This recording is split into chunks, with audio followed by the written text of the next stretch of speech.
Welcome back, Gale Force, and today we'll be talking about Shinon, a unit from Path of Radiance and Radiant Dawn, and first, let's talk about his traits.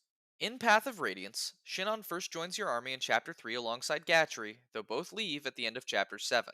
While Gatry returns in Chapter 13, Shinon doesn't return until much later in Chapter 18. Here, he must be spoken to by Rolf and then defeated in combat by Ike. This will recruit Shinon at the chapter's end. Shinon's stats are quite high when he first joins and mediocre when he rejoins with a focus on skill and speed. His growths also focus on skill and speed as well as his strength. He supports with Gatry, Rolf, and Janaf, and his affinity is Thunder. Shinon really struggles after his rejoin time, not because of his somewhat low bases, but because there just isn't really much need for a sniper in Path of Radiance. If one takes a look at his growths, they're actually quite good and allow him to shine with just a little bit of effort. But thanks to the ability to BEXP abuse, growths matter significantly less than average in the Tellius games. He can, however, make surprisingly decent use of the Gamble Scroll, maintaining decent hit rates even after the hit penalty on average. This allows him to do decent work with a forged bow or a killer bow, but as the work will only be on player phase in an enemy phase focused game, Shinon's contributions will still be quite limited. In Radiant Dawn, Shinon is available in every single Grail Mercenaries chapter. His bases have a significant facelift from Path of Radiance, and though his growths have taken hits in several areas, they remain quite good.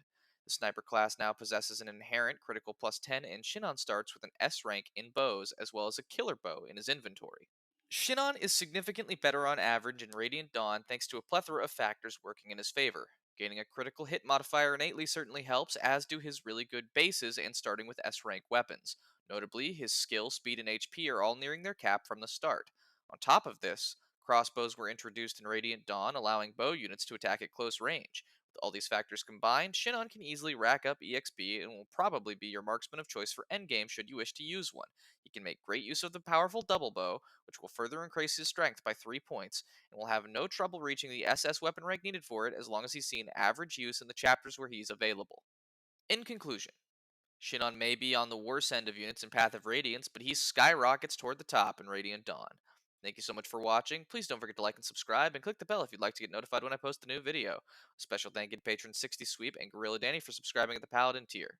I'd really appreciate if you checked out the links in the description if you can, but otherwise, have a great rest of your day.